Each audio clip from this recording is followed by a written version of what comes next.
An argument arose among them as to which one of them was the greatest. Sounds like a headline from CNN this week, doesn't it? You know, I preached on this passage many times. It's in all three Gospels, Matthew, Mark, and Luke. But I've never realized the context, at least in Luke's Gospel. Jesus had just said to his disciples in the prior conversation, "Let these words sink into your ears. The Son of Man is going to be betrayed into human hands." I don't think the disciples knew what they meant, or he meant, but here's what they intuited. Power vacuum. Not this kind.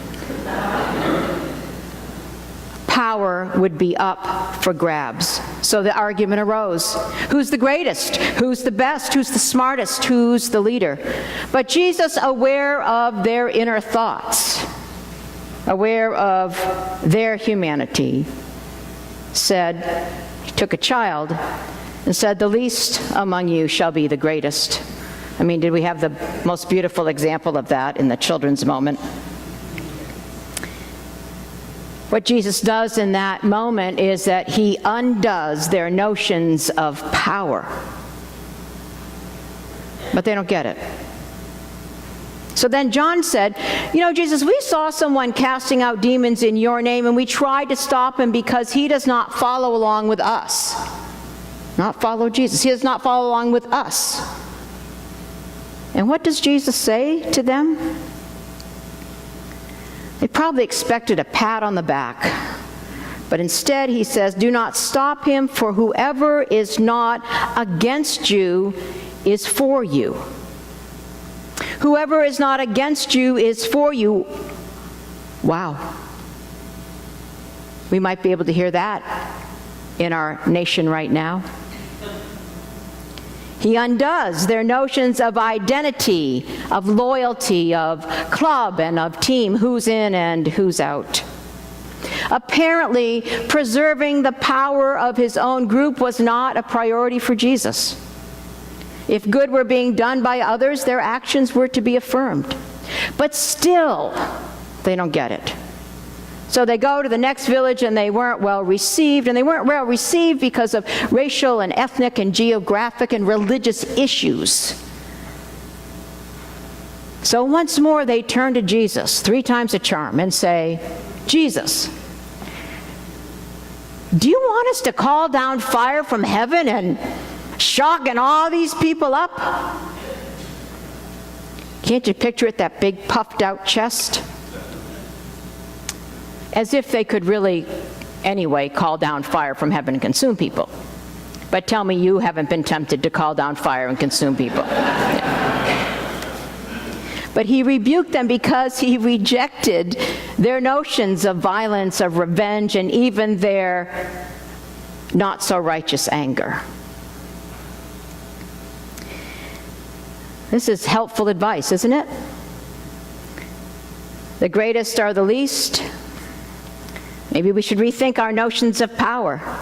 Whoever is not against you is for you. Maybe we need to rethink our identity and our loyalty. And no matter how good it might feel, don't call down fire from heaven on people that annoy you. Not easy advice in our times. But what might we learn? I looked at this in my own life. And I want to offer a few moments of honest reflection. I try every week to be authentic and genuine and as honest as possible in everything I say. Today, maybe I want to take that just one level deeper and open my heart to you, my beloved community. I admit I have watched far too much CNN this week,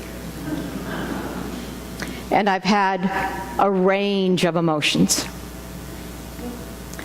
But I found myself unexpectedly moved when watching President Obama presenting the Medal of Honor to retired Lieutenant Colonel Charles Kettles. How many of you saw that or read about it? I'll send the link. It's worth seeing. Kettles is now an 86-year-old veteran and was awarded this medal for his outstanding acts of bravery and courage during the Vietnam War, where he flew his Huey helicopter in not once but 3 times to retrieve those under intense gunfire, to retrieve the wounded, and also to get others out of that situation. According to Charles Kettle, this was simply in the line of duty. But according to others who watched him, this was a heroic act worthy of honor. Charles Kettle is one of those from the silent generation, and as he received his award and was inducted into the Hall of Heroes, he dedicated his medal to his teammates, those pilots who followed his leadership that day. And he said, "We got the 44 out. None of those names appear on the wall in Washington. There's nothing more important than that." His humility and self-effacement reminded me of the qualities that David Brooks described in his book, The Road to Character: duty, self-sacrifice, humility. You know, I have been outspoken against war my entire ministry, and I continue to believe that violence is rarely the answer to anything. And war is so morally complicated. But I can lift up Lieutenant Colonel Charles Kettles. I can lift up his bravery and his courage, his self-sacrifice and duty, and hold him up as a model of what it means to be a person of character and what it means to be a hero. I can do that, and I can still advocate for peace and an end to war. I've been heartbroken over the recent deaths of Alton Sterling, Philando Castile, and the Dallas and Baton Rouge police officers. I have read about all of their lives, their loves, their families. In Dallas, the police officers there are, for me, heroes like Charles Kettles. The police officers there were heroic in their acts of protecting the protesters and getting them to safety. They were doing their job, and of all the police departments, Dallas Police Department is exemplary. A model of working in partnership with the community, and that evening, the police and protesters each understood their roles. And it's so tragic what happened that night, and I mourn their lives. I uphold their honor, and because of their lives, their example and their honor, I also call for the kind of reform that needs to take place in law enforcement. To call for reform does not diminish their lives or profession. In fact, I believe it honors and lifts up their noble vocation and the service that it is. My personal experience with the police have been positive my entire life. And I appreciate their role in the community. I've been a protester many, many times. I've been at the front of the pack. I've been a leader where I've worked in community with the police. But I know that that is not everyone's experience. Can we hear that? And to call out police officers who are not honoring their profession is not in any way to malign all police officers. It's like I worked for marriage equality. That doesn't mean I think all gay marriages are good. Let me tell you some stories. Neither are all straight marriages good, are they? You don't have to answer if you're here with your partner. I am in a profession and a vocation complicated by ministers, priests, and pastors who hurt people and abuse their sacred trust. To call them out is not to malign me.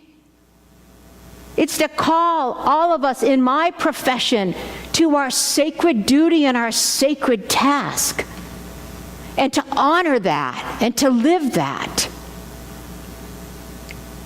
When we paint with a broad brushstroke these grand generalizations and sweeping statements that are so prevalent in our media, it's exactly the opposite of what Jesus is calling us to do and talk about. Hold on, examine your notions, your ideas, your principles.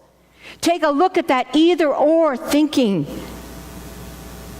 Look at power and loyalty and identity and who is in and who is out. It only divides us. Are you with me so far? You don't have to agree, but are you understanding? Okay. There's been a lot of civic discourse lately about white privilege. Can I look at how my privilege has served me in our system? And can I look at it without being defensive? Can I look at my own privilege without feeling that my hard work and personal struggles are diminished or not recognized?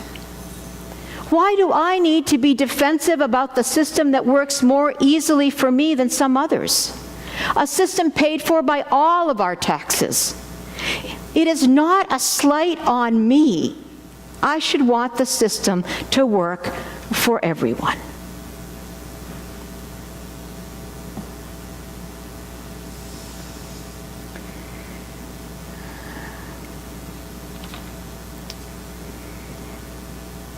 When I was in Spain, I was exposed to hepatitis A. Somebody on the trip apparently had it, and so everybody on the trip was exposed to it. I can't tell you the number of calls I got from the CDC, the county health. It was the middle of when Orlando was going on, and I was busy, and my phone kept ringing, and I kept putting it off. They wanted me to get a vaccine. But what it took me to make that happen. And English is my first language. I'm educated, I'm insured, I have a smartphone and a computer and support, and it was a nightmare to get it done. And I wondered, in that very tiny problem that I had, if I was someone other than who I am, would I have ever been able to get the vaccine?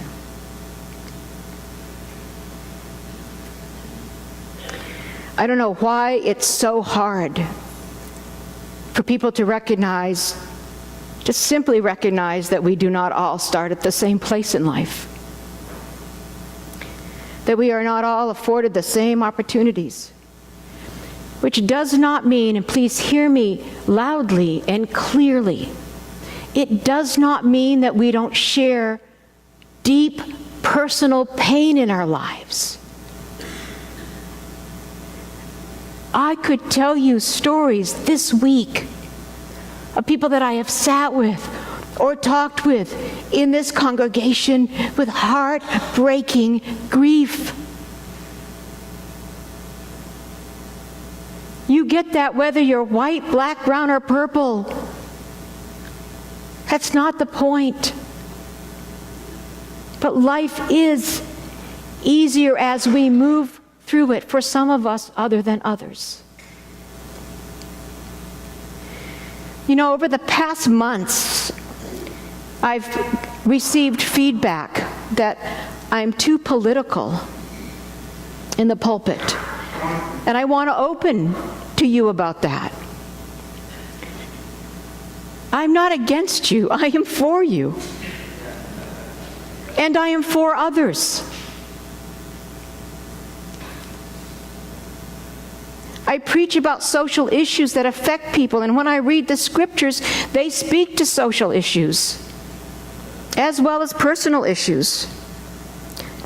Politics are all about how we live with each other and treat one another, and Jesus had a lot to say about that. So, you know, if you don't want me to be political, then I better start, using some other scripture. I need to stay away from Jesus. I could go to the Song of Songs, the Song of Songs, and preach on sex if you want. And I don't feel defensive. In my last church, Oppression and discrimination were our daily bread, and to keep silent would have been to deny my people, to betray them. And religious voices were indistinguishable from political voices, and if I didn't raise my voice, I would have silently condoned theirs. So I can't be silent, and I won't leave people behind. I call myself to the standard of being a faithful follower of Jesus. And he was for all people, not just some. I am for you, and I am for others. I in no way compare myself to Martin Luther King Jr., but he is a hero of mine, and he was a preacher. And I looked at all his public speeches, I've studied them, and to see how he talked about faith, and how did biblical language shape his public addresses. And his spiritual beliefs drove his public efforts to link love and justice. He believed in the revolutionary power of Christianity and of the teachings of Jesus. He mobilized people in churches. He called on people to pray, and he insisted on nonviolent means. He fused sacred speech with civic rhetoric. And with these beliefs and his great oratory skills and a movement behind him, he helped shape the future of our nation. He didn't co-opt his religion for political gain, but he didn't leave it behind. He didn't try to enshrine his religion into the legislative books, but the principles that informed his faith and the faith that informed his principles in his experience and his commitment to the teachings of Jesus, he talked about those. And he said in many speeches and sermons, our goal is not to defeat or humiliate our opponent, but win him in friendship and understanding. Wow, I need that help right now. God was in the struggle, but not solely on anyone's side, because God was not and is not segregated.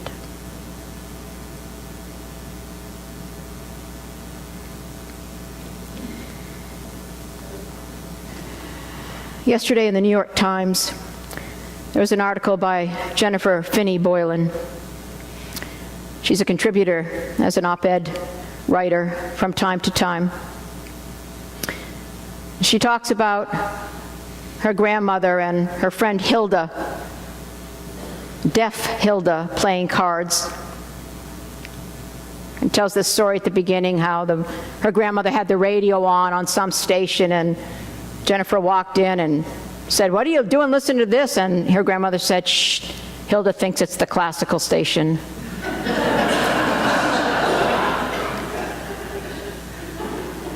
And then she goes on to say, "You know, I'm now becoming deaf myself."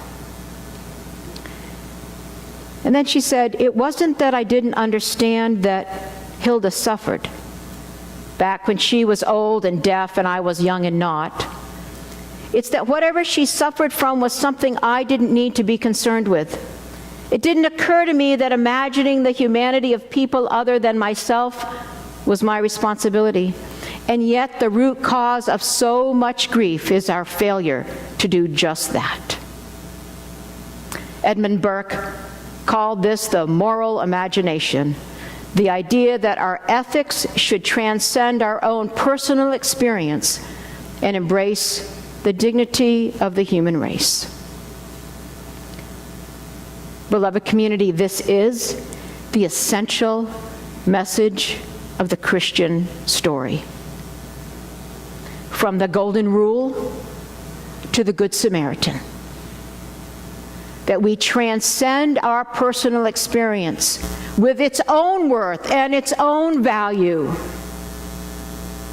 but that we have eyes to see the different experiences of others, and that we work on behalf of others for what we may so easily have.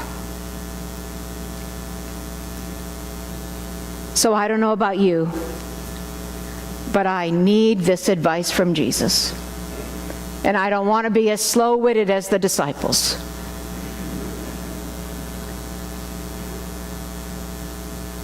So with me, maybe we can chip away at our ideas of power, our ideas of who matters and who doesn't really matter as much, our ideas of who's in and who's out, our ideas of who's against us and who's for us. And maybe we can stop calling down fire from heaven on people who differ from us. Amen.